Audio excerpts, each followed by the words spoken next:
곽수종의 뉴스 정면 승부. 곽수종의 뉴스 정면 승부.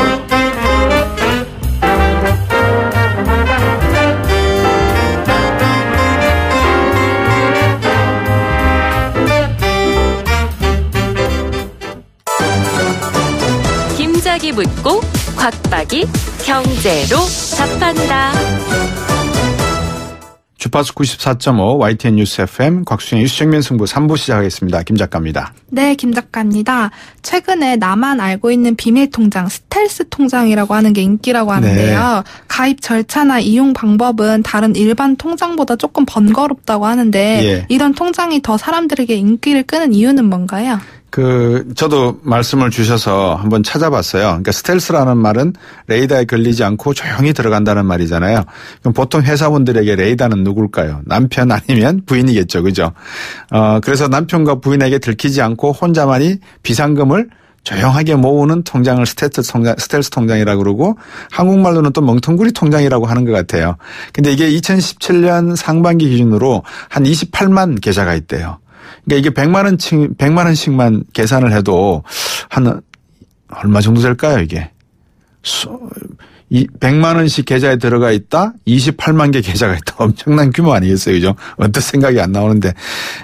많은 분들이 이런 통장이 있다는 거에 대해서 잘 모르셨던 모양인데, 이게 이제 성과급이나 1월 달에 그 13번째 월급이 이제 나오게 되면 이 통장을 좀 이렇게 조용히 감춰놓고 싶으신 분들이 이 통장을 개설한다고 그러더라고요. 근데 앞에서 말씀하셨지만 개설하려면 직접 은행에 가셔서 본인의 신원이나 여러 가지를 다 알려 드려야 되고, 다른 사람이 아무리 뭐 가족이 온다 하더라도 본인의 가족 주민등록 등초본을 떼서 가족 확인 증명서까지 가져온다 하더라도 본인이 아니면 절대 계좌를 오픈해 주지 않는다. 그런 비밀성을 가지고 있는 것 같아요. 그래서 이런 계좌가 있다는 거 저도 처음 알았고요. 재밌는 거라서 제 나름대로 한번 만들어 볼까 하는 생각도 했어요. 지금 여러분께서는 경제학자 곽수종 교수가 진행하는 YTN 뉴스 FM 곽수종의 뉴스 정면 승부를 듣고 계십니다.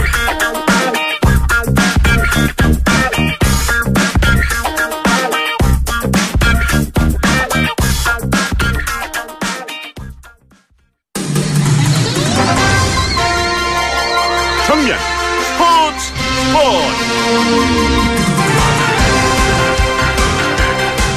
네, 오늘 스포츠 소식 정리해 드릴 건데요. 8106번님, 오늘 회사 일로 스트레스 받아서 통쾌하게 좀 풀어주세요 하셨습니다. 스트레스가 뭐였습니까? 나쁜 스트레스였습니까? 자, 스포츠 소식과 함께 스트레스를 한번 풀어보시면 어떻겠습니까? 박린 중앙일보 기자입니다. 안녕하세요. 네, 안녕하세요. 자, 오늘은 평창 올림픽 이야기가 아마 주로 일릴 것 같습니다. 겨울 스포츠 스타들이 아마 평창 강릉 쪽에 총집합했겠습니다.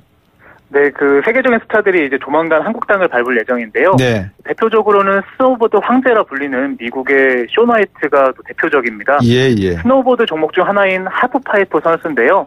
반원통형 슬로프를 내려오면서 점프와 회전 같은 공중 연기를 겨루는 종목이고요. 예. 주특기는 더블맥 트위스트 1260 두 번 돌면서 1260도를 비트는 동작이고요. 예. 세계에서 유일하게 100점 만점을 두 차례나 받은 적이 있습니다. 예. 2006년과 10년에 이어서 올림픽 3번째 금메달에 도전하는 선수입니다. 예. 이게 저도 동계 스포츠에서 가끔 보기도 했는데 우리나라 선수들이 이 분야에 좀 활약을 보이는 선수는 없습니까? 네, 일단 우리나라 선수들도 숀 화이트를 보면서 많은 꿈을 키운 선수가 있는데요. 네. 스노우보드의 종목이 4개 정도로 좀 다양합니다. 비계어도 있고 평행 대회전도 있고 예. 슬로프 스타일 이런 식으로 좀 여러 종목으로 나눠져 있는데요. 예. 평행 대회전이라고 해서 스노우보드를 타고 두 선수가 빨리 내려오는 겨루는 종목이 있는데 예. 여기서 우리나라 이상호 선수가 세계 4위권 정도 돼서 이번에 메달권 후보로 꼽히고 있습니다. 예, 그렇군요. 여자부에서는 천재 스노보더가 있다고요? 네, 그 스노우보드 하프파이프의 18살 클로이 킴인데요. 네. 한국인 부모님 밑에서 미국에서 태어난 한국계 선수고요. 2016년에 여자 선수 최초로 1080도 회전을 2번 연속 성공하면서 여자 최초로 100점 만점을 받은 선수입니다. 네. 이번에 부모님의 나라에서 금메달을 꿈꾸고 있습니다. 일본의 세계적인 피겨 스타 평창에 온다는데 누굽니까? 네, 그 남자 선수 한유 유주류 선수인데요. 예. 또 굉장히 외모는 습정 만화 주인공처럼 잘생겼고요. 그리고 일본 와세다대 출신에다가 실력도 빼어난데 또 2014년 올림픽에서 금메달을 땄고요. 역대 최고점도 보유하고 있는 선수입니다. 평창에서 또 2연패에 도전합니다. 일본도 우리나라처럼 체육 특기생 뽑는 제도 있습니까? 네, 일본 같은 경우에도 뭐 종목마다 차이가 있는데 뭐 특기생으로 들어가는 경우도 있고요. 뭐 한유 선수 같은 경우에는 와세다에서 인간정보과학과를 또 출신이기도 한데요. 이게 공부를 잘하면서 운동하는 선수들도 있습니다. 지금 뭐 올림픽 앞두고 발목 부상 입었다는 소식은 또 뭡니까? 네, 맞습니다. 그 한유 선수가 사실 뭐 세계 정상권에서 늘 1위에 올랐던 선수인데요. 또 최근에 지난해 11월에 발목을 다쳐서 국제 대회를 좀 쉬면서 회복 중인데요. 그래도 최근 뭐 훈련을 지켜본 뭐 외신 기자가 뭐 전성기 모습을 되찾았다고 하니까요. 일본 내에서만 또 한유를 보기 위해서 몰려드는 팬만 또 뭐 수천 명이 이를 거다. 또 이런 전망들도 있습니다. 김연아 선수가 좀 우리에게 좀 감동을 잊을 수가 없는데 어떻습니까? 여자부 피겨 스타도 있겠죠? 네, 그 러시아의 19살 그 메드베데바 선수가 굉장히 유명합니다. 김연아가 은퇴한 뒤에 피겨퀸 자리를 노리고 있는 선수인데요. 또 김연아의 세계 기록을 넘어서 241.31점으로 또 세계 기록을 새로 쓴 선수입니다. 다만 러시아가 국가적인 도핑으로 인한 징계로 또 개인 자격으로만 평창 올림픽에 출전한 상황이고요. 특히 K-팝 엑소의 팬으로 잘 알려졌는데 본인이 직접 춘 안무 영상을 SNS에 올릴 정도입니다. K-팝 이야기가 나왔어요. 얼마 전에 그 BTS 방탄소년단들 있잖아요. 미국에서 인기가 엄청나더라고요. 네, 맞습니다. 그 메드베데바 선수도 제가 SNS 들어가서 동영상을 찾아봤는데 BTS 춤도 따라 추면서 굉장히 뭐 거의 비슷하게 수준급으로 따라 출 정도면 뭐 러시아에서도 굉장히 인기가 많은 것 같습니다. BTS의 인기 비밀은 뭡니까? 스포츠 기자로서. 사실 제가 그 브라질 올림픽 리오 올림픽에 갔을 때 브라질에서 방탄소년단이 뭐 거의 우리나라 이상 굉장한 또 그런 인기를 끌고 있어서 깜짝 놀란 적이 있는데요. 그 외국에서도 뭐 정말 그 무대를 마치고 나서 정말 뭐 탈진할 정도로 무대 위에서 열정적으로 추는 모습, 그런 모습에 또 감동을 느꼈다. 그 브라질 그런 팬이 그런 얘기를 한 적이 있습니다. 이상화 선수 어떻습니까? 컨디션 지금? 네, 그 이상화 선수는 스피드 스케이팅 500m 3연패에 도전하는데요. 또 라이벌이 일본의 그 고다이라 나오 선수입니다. 최근에 좀 이상화 선수가 좀 다소 밀리는 모습도 보이고 있는데요. 사실 그 무릎과 종아리 부상이 굉장히 심한 상황에서도 끝까지 포기하지 않고 올림픽에 도전하고 있는데 뭐 국내 팬들 같은 경우에는 뭐 금메달도 좋지만 이렇게 도전하는 모습이 아름답다 또 이렇게 말하는 팬들도 많습니다. 500m가 주 종목이니까 한번 기대를 걸어보겠습니다. 오늘 잘 들었습니다. 고맙습니다. 네, 감사합니다. 네, 중앙일보 박민 기자였습니다. 곽수종의 뉴스 정면 승부. 방송 들으시고 의견 있으신 분들은 지금 바로 샵 0945, 샵 0945. 짧은 문자 50원, 긴 문자 100원이 부과되는 휴대전화 문자 메시지를 보내주세요. 오늘 들으신 방송은 YTN 라디오 홈페이지와 곽수종의 뉴스 정면 승부 팟캐스트를 통해 다시 확인할 수 있습니다.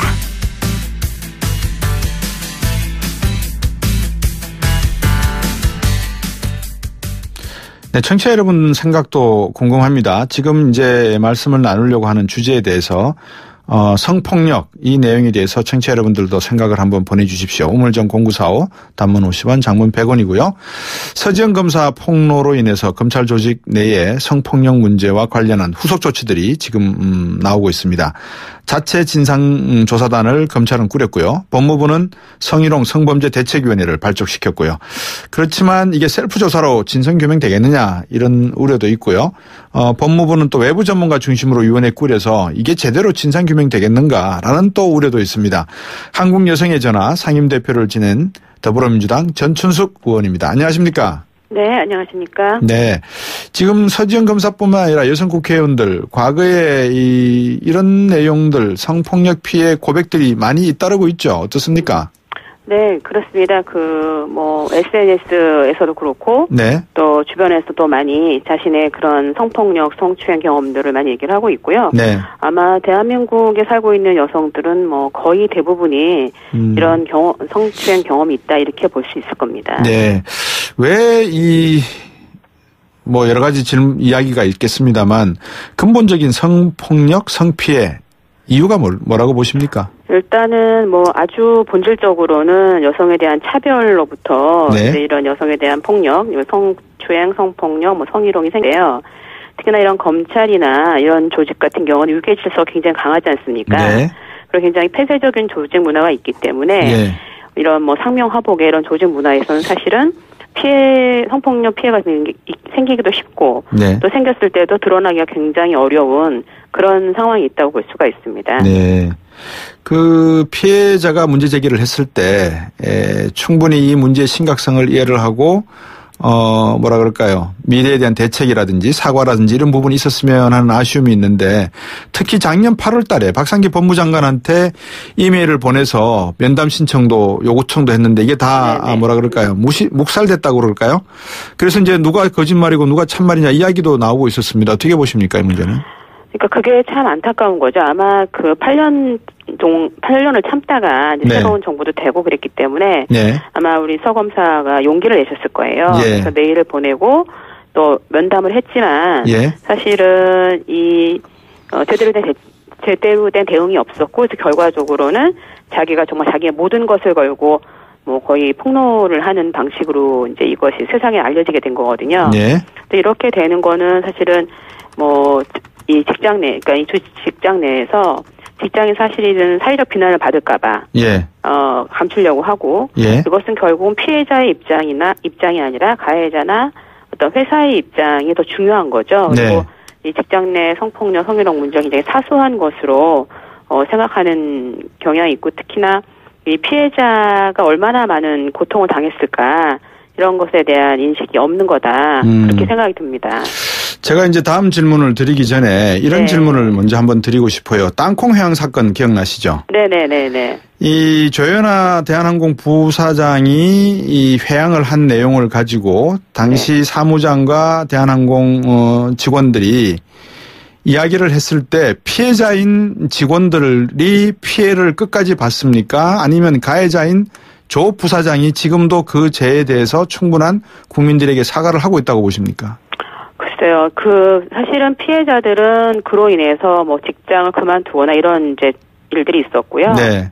그다음에 이 조현아 부사장이 사과를 하신 거는 얼만큼 진짜고 얼만큼 아닌지는 알 수가 없으나 네. 그 이후에도 이분은 자신의 지위를 완전히 잃거나 그런 건 아니지 않습니까? 그렇죠. 그렇기 때문에 이러한 이 권력의 이 위계적 관계에서 발생하는 많은 뭐 폭력이나 혹은 뭐 여러 가지 폭언이나 뭐 이런 사건들, 차별이나 네. 이런 사건들은 예. 사실은 이 피해자의 입장에서 얘기를 해야만 네. 맞다. 권력이 예. 엄청난 차이 때문에 예. 저는 그렇게 생각합니다. 예, 맞습니다. 근데 그 방금 주신 말씀에 덧붙여서 제가 여쭤봤던 이유는 네네. 결국 서지현 검사가 정말 큰 결심을 해서 이 사회에 또 다른 하나의 변곡점을 만들어놨지 않습니까? 네, 그렇죠. 그런데 네. 피해자가 결국은 피해를 입고 가해자는 네. 그대로 남는 세상이 우리나라에 지금까지 이루어진 관행이었단 말입니다. 네, 네, 맞습니다.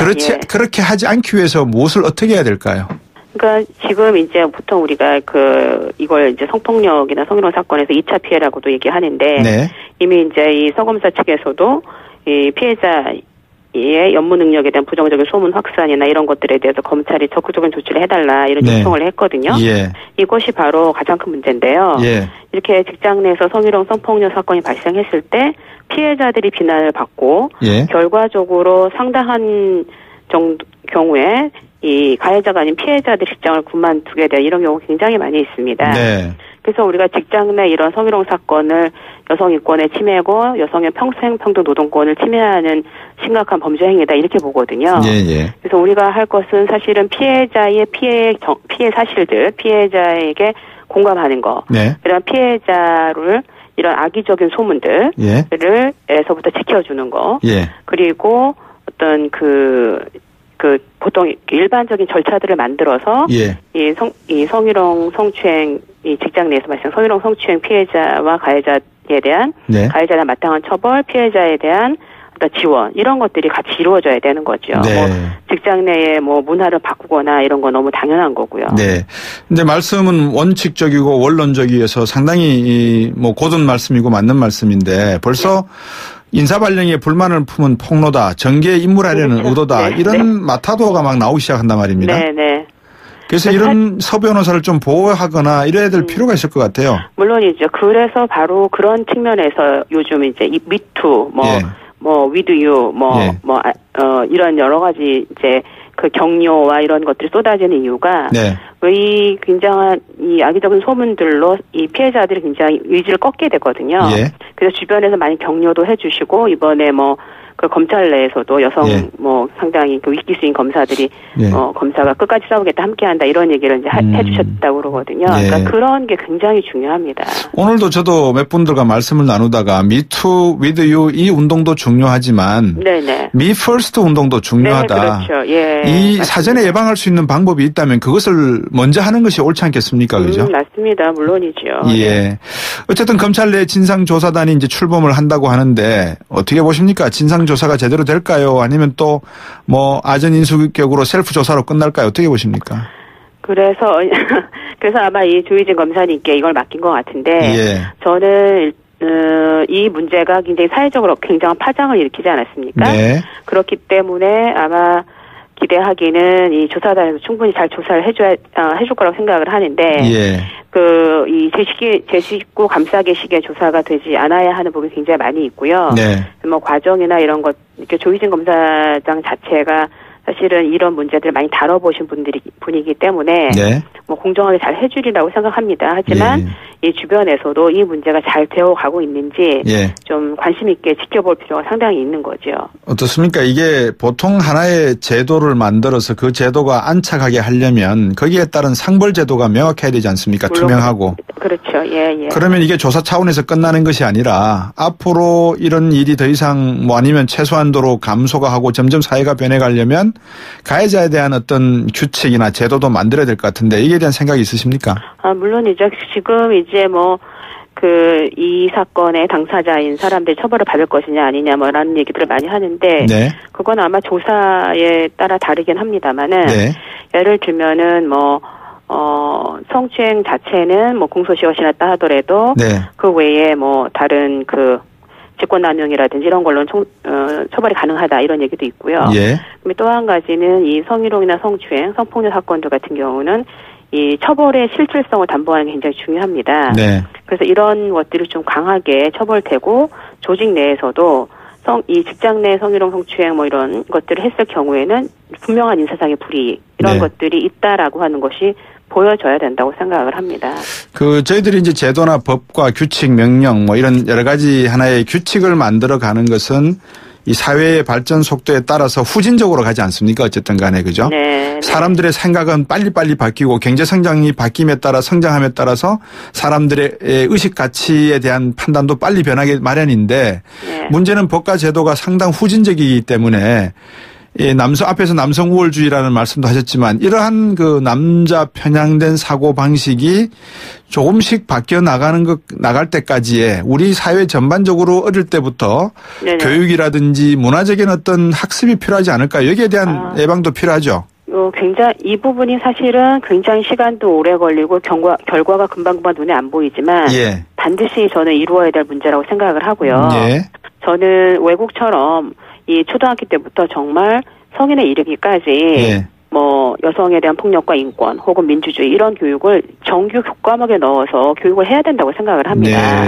지금도 이루어지고 있긴 하지만 1년에 10시간이 굉장히 간헐적이기 때문에 체계적으로 배워서 어떤 의식 구조를 정말 이게 성평등하게 만드는 데는 정말 너무나 이 태부적이거든요.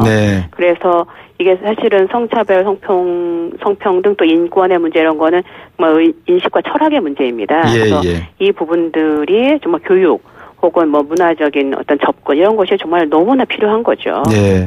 근데 그런 것도 있는 것 같습니다. 예를 들면 문화의 가치에 대해서 성피해라고 하는 것, 성폭력이라고 하는 것은 원론적으로 상대방이 어떻게 받아들였냐에 상당히 좌우되는 부분이 있지 않습니까? 그렇기는 하는데 이게 인권의 범주에서 함께 우리가 그 논의가 된다 보면 예를 들면은 상대방이 원하지 않는 어떤 접근이나 접촉 이런 것들을 우리가 안 하는 게 기본 아니겠습니까? 그렇게 보면 그건 어떤 한 개인의 피해자의 의견뿐만 아니라 사회적으로 일반적으로 어떤 인권의 관점에서 얘기될 수 있는 그런 틀들을 가질 수 있다고 볼 수 있는 거죠. 예. 이제 사회 분위기가 이렇게 되다 보니까 남녀 간의 어떤 뭐라 그럴까 성적 갈등? 네. 그러니까 남녀 간에 서로가 서로를 경계하거나 과거에 어떤 직장 내에서 볼 수 있었던 그런 그 유연한 문화가 경직화될 가능성에 대한 우려도 조금씩은 지적이 되는 것 같습니다. 이 부분은 어떻게 봐야 될까요? 저는 그렇게 생각은 안 하는데요. 왜냐하면 사실은 남성들도 굉장히 이렇게 남성 중심적 혹은 마초적인 문화를 되게 싫어하는 분들이 많이 있습니다. 주변에는. 그런 분들도 있고요. 그다음에 서로 압니다. 이 정도 어느 정도의 수준이 서로 불쾌하지 않은지에 대한 기준을 알고요. 또 그 회사가 유연하면 유연할수록 그런 얘기를 할 수가 있습니다. 그래서 저는 오히려 진정한 동료 관계 또 진정한 어떤 함께 뜻을 이룰 수 있는 이런 관계들은 오히려 평등한 관계로부터 출발한다고 생각을 합니다. 알겠습니다. 그 평등이라고 하는 가치 개념이 너무나 추상적인 부분이 많아서 정충석 의원께서 조혜진 단장 그리고 부천 성고문 사건 피해자였었죠. 권인숙 위원장. 당부하시고 싶은 말씀 있으시면 끝으로 간단히 해 주시죠. 너무 잘 아시는 부분일 텐데 이게 엄청난 권력 차이에서 발생한 이런 사건들에서 피해자의 관점으로 잘 처리해 주실 거라고 저는 믿습니다. 네. 오늘 말씀 잘 들었습니다. 고맙습니다. 네, 감사합니다. 더불어민주당 정춘숙 의원이었습니다. 4부로 오겠습니다.